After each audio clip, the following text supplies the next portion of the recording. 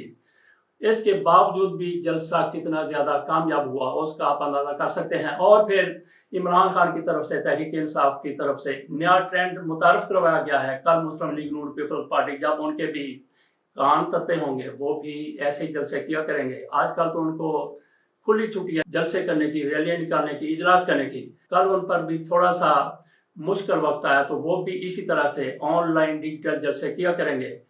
حکومت کی طرف سے میں ایک بار پھر کہتا ہوں کہ ایک تو انٹرنیٹ بند کر کے، انٹرنیٹ سلو کر کے لوگوں کا بے شمار بے تحاشا نقصان کیا گیا۔ کچھ لوگوں کے کاروباری انٹرنیٹ پر ہوتے ہیں، سلو کر دیا گیا، بند کر دیا گیا۔ تو ایک تو یہ حکومت کی طرف سے حماقت کی گئی، دوسرا وہ حماقت کی گئی کہ جن لوگوں نے یہ جلسہ نہیں دیکھنا تھا ان کو بھی تجسس ہوا کہ جلسے میں آخر کیا کہا جا رہا ہے، کون ہے جو جلسے سے خطاب کر رہا ہے، کیسے خطاب کر رہا ہے۔ تو لوگوں کے سامنے ایک نیا رجحان تھا، ایک نیا ٹرینڈ تھا۔ اس کو دیکھنے کے لیے بھی لوگ جوک در جوک جلسے میں شرکت کرتے رہے اور حکومت کی طرف سے پابندی لگا دی گئی۔ تو اس کے بعد سے لے کر اب تک بھی لوگ اس جلسے کو دیکھ رہے ہیں۔ تو کیا فائدہ ہوا حکومت کی طرف سے ایسی پابندی لگانے کا؟ تو عمران خان نے ایک اور بلکہ تحریک انصاف نے ایک اور ریکارڈ توڑ دیا، مثال قائم کر دی۔ پہلا جلسہ تھا، پہلا ہی جلسہ اتنا زیادہ کامیاب ہوا، ڈیجیٹل جلسہ، آن لائن جلسہ، براہ راست دکھایا جانے والا جلسہ جس کو حکومت نے روکنے کی پوری کوشش کی۔ جس طرح سے یہ جلسہ آن لائن ہوا، ورچوئل ہوا، اسی طرح سے عمران خان کو بھی کیا ورچوئل وزیر اعظم بنایا جا سکتا ہے؟ تو یہ بہت بڑا سوال ہے۔ اگر عمران خان کو ڈیجیٹل وزیر اعظم بنایا جا سکتا ہے، آن لائن وزیر اعظم بنایا جا سکتا ہے، ورچوئل وزیر اعظم بنایا جا سکتا ہے، تو پھر میاں نواز شریف صاحب وہ تو پہلے بنیں گے، سب سے پہلے بنیں گے۔ بہرحال تحریک انصاف کا یہ پہلا جلسہ تھا، پوری دنیا میں ایسے پہلے جلسے کی مثال قائم کر دی گئی اور پہلا ہی جلسہ انتہائی زیادہ کامیابی سے ہمکنار ہوا ہے۔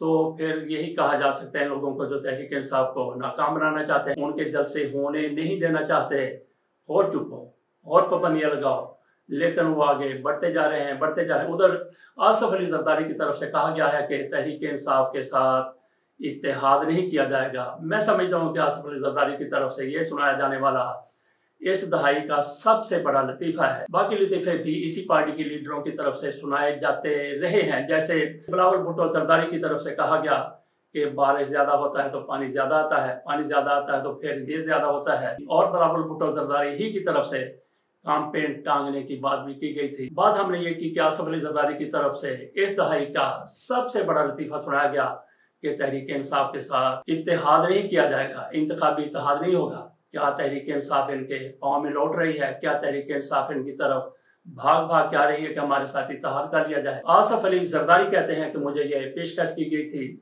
کہ تحریک انصاف کے ساتھ آپ مل جائیں، ہماری آپ مدد کریں، تو حکومت کو آپ کو حکومت میں حصہ دیا جائے گا۔ ایک بار تو آصف علی زرداری نے کہا کہ ہمیں 7 وزارتیں پیش کی گئیں، تو ایک موقع پر آصف علی زرداری کی طرف سے کہا گیا کہ ہمیں کہا گیا کہ آدھی مدت کے لیے جو تحریک عدم اعتماد لائے جانے کے بعد انہوں نے ان کی حمایت کرنی تھی، آدھی مدت کے لیے حکومت ہماری ہوگی، آدھی مدت کے لیے حکومت پیپلز پارٹی کی ہوگی۔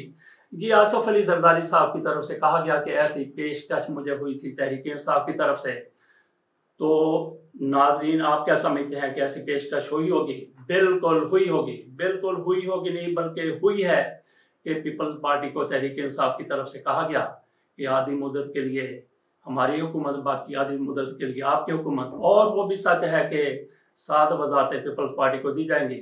آصف علی زرداری کی یہ 2 بار الگ الگ سے دعوے کیے گئے ہیں، تو اس میں سچائی کس حد تک ہے؟ بالکل سچائی ہے، سچائی ہو سکتی ہے، وہ کس طرح سے ہو سکتی ہے؟ آصف علی زرداری نے ہی کہا تھا کہ عمران خان نے کہا ہے تحریک انصاف کی طرف سے ہمیں پیشکش کی گئی۔ آج بھی مائنس آصف علی زرداری ہو جاتی ہے پیپلز پارٹی، اور مائنس میاں نواز شریف صاحب ہو جاتی ہے، شہباز شریف صاحب ہو جاتی ہے مسلم لیگ نون، تو تحریک انصاف ان کے ساتھ بالکل اتحاد کر لے گی، کیونکہ باقی لوگوں پر اتنا زیادہ عمران خان کو تحفظات نہیں ہیں کہ وہ بے ایمان ہیں، وہ بدعنوان ہیں، وہ کرپٹ ہیں۔ ان بڑے بڑے لیڈروں سے عمران خان کو تحفظات ہیں، اگر یہ مائنس ہو جاتے ہیں تو تحریک انصاف کے لیے ان کے ساتھ اتحاد کرنے میں کوئی پس و پیش نہیں ہوگی۔ باقی اگر ملک کو لوٹ کر کھا جانے والے لیڈر خود سے الگ ہو جاتے ہیں تو یہی پارٹیاں بڑی ہو کر سامنے آ سکتی ہیں۔ تحریک انصاف کے ساتھ اتحاد کی ضرورت نہیں پڑے گی، لوگ انہیں کو ووٹ دے دیں گے، کیونکہ آپ کو پتہ ہی ہے کہ لوگ ان سے کس طرح سے دور بھاگے ہیں۔ اور عمران خان کی کامیابی کی واحد وجہ ان لوگوں کی کرپشن ہے، لوگوں کی دو نمبریاں ہیں۔ عمران خان نے اسی کو کیش کروایا اور پاکستان کے وزیر اعظم بن گئے تھے۔ آج بھی عمران خان کی پاپولیرٹی اگر ہے تو انہی کی وجہ سے ہے، انہی کی کرپشن کا عمران خان خاتمہ کرنا چاہتے ہیں، احتساب کی بات کرتے ہیں۔ تو جب آصف علی زرداری پارٹی میں ہوگا تو کس طرح سے تحریک انصاف ان کے ساتھ اتحاد کرے گی، سوال ہی پیدا نہیں ہوتا۔ Minus Asif Ali Zardari Peoples party سامنے آتی ہے تو تحریک انصاف یقینی طور پر اتحاد کر لے گی۔ اور یہ آصف علی زرداری کی طرف سے بالکل سچ کہا گیا ہے کہ تحریک انصاف مجھے مائنس کر کے پیپلز پارٹی کے ساتھ اتحاد کرنا چاہتی ہے۔ اس کے ساتھ اجازت دیجیے اور انتظار کیجیے اگلے پی ٹی آئی کے ورچوئل جلسے کا۔ اللہ حافظ۔